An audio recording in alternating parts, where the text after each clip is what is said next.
Welcome to this explainer. Today, we're diving straight into one of the most fascinating frameworks for post-Cold War geopolitics, Zbigniew Brzezinski's grand strategy of American global primacy. Now, whether you realize it or not, everything from the price you pay at the gas pump to the security of your personal data really hinges on the ideas outlined in his hugely influential book, The Grand Chessboard.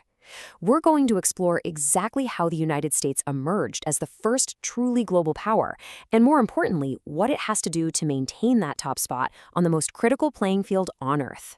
Brzezinski actually anchors his entire thesis on this pretty chilling warning from political scientist Samuel P. Huntington.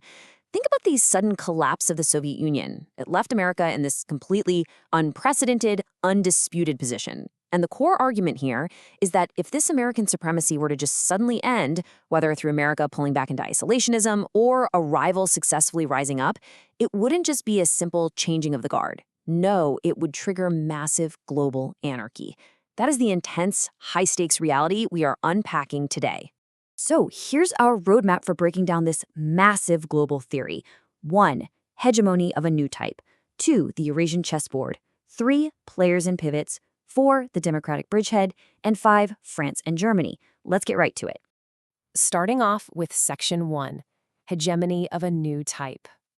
Let's look at how the United States became a hegemon unlike literally anything else in human history. Old empires relied almost entirely on brute force and direct top-down control.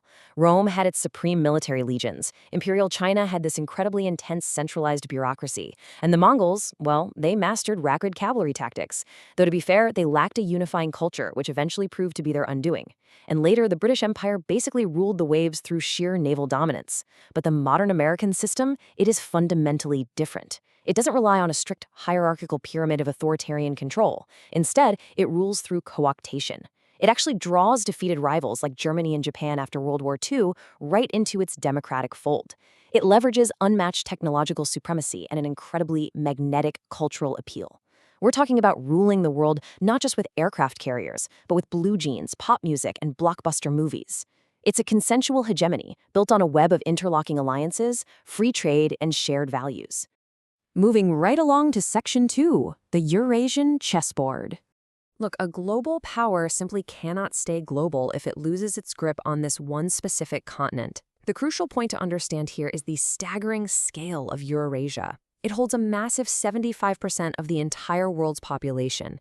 It's the globe's largest continent and its absolute geopolitical axis. According to Brzezinski's framework, a power that dominates Eurasia would almost automatically control Africa and pretty much render the Western Hemisphere geopolitically peripheral. So controlling this landmass is the ultimate prize.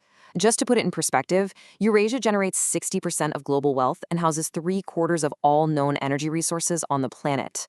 Plus, if you look past the United States, the next 6 largest economies and the next 6 biggest spenders on military weaponry are all located right here.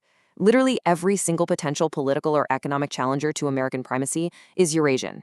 So try to picture a grand chessboard, stretching all the way from Lisbon over in the west, right across to Vladivostok in the east. This awkwardly shaped massive playing field is where the struggle for global primacy actually happens day in and day out. Now, America is obviously a non-Eurasian power, yet it somehow managed to deploy its forces on both the extreme western and eastern edges of this map. The real core challenge for the U.S. is managing that vast, volatile middle space and the super energy-rich south, all without letting a single unified rival emerge that could push America off the board entirely. Which brings us to Section 3, Players and Pivots. Now that we understand the board, who are the pieces? First up, we have the geostrategic players.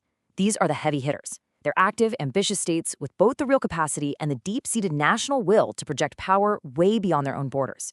Whether they're driven by a quest for national grandeur, a specific ideology, or just pure economics, these are the states constantly actively seeking to alter the geopolitical status quo.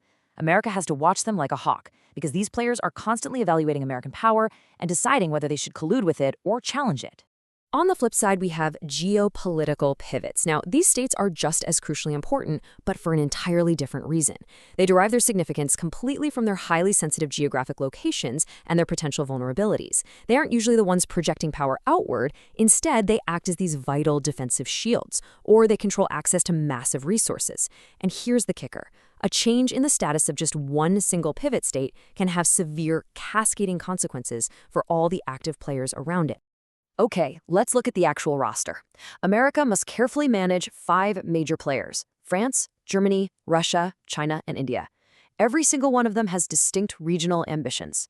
At the exact same time, America has to protect or intensely monitor 5 critical pivots: Ukraine, Azerbaijan, South Korea, Turkey, and Iran.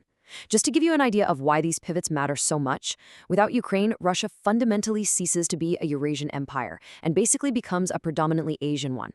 Azerbaijan is often described as the cork in the bottle, containing the vast energy riches of the Caspian Sea basin. And South Korea? It physically shields Japan, which keeps Japan from feeling the need to become a massive, independent military superpower. These pivots are literally the linchpins holding continental equilibrium together. Moving into Section 4, the democratic bridgehead.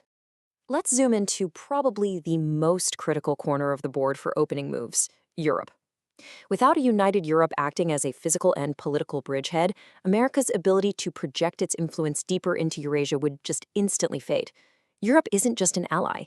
It is the absolute anchor for American power on the continent. By expanding Europe, through institutions like the EU and NATO, America expands its own cooperative democratic system. But there is a catch here. A truly united, singular political Europe doesn't quite exist yet. It's a vision that's currently being built, primarily by 2 key architects. And that leads us to Section 5, France and Germany. To manage this bridgehead, America really has to manage these 2 prime architects, and they are a bit of a geopolitical odd couple. France has this vision of a Europe that restores its own past grandeur. French elites very much still view France as a global power, and they believe a united Europe, led by Paris naturally, should be independent and actively limit American influence on the continent. Germany, on the other hand, is seeking historical redemption. They want to cleanse their 20th century history by being Europe's ultimate good citizen. But Germany also knows it relies entirely on the American security umbrella. So a Europe completely independent of America? That's just not a viable option for them. They want to lead economically, absolutely. But they want to keep the United States firmly planted in European security to keep their neighbors reassured. This whole dynamic creates the ultimate American dilemma. The United States cannot just choose one over the other, because without France or Germany, there is no Europe. So America has to walk this incredibly delicate tightrope, stroking French pride and accommodating their desire for a stronger voice, while at the exact same time backing Germany's eastward expansion.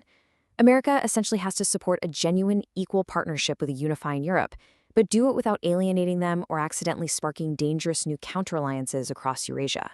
So we have to end by asking you to consider Brzezinski's ultimate warning.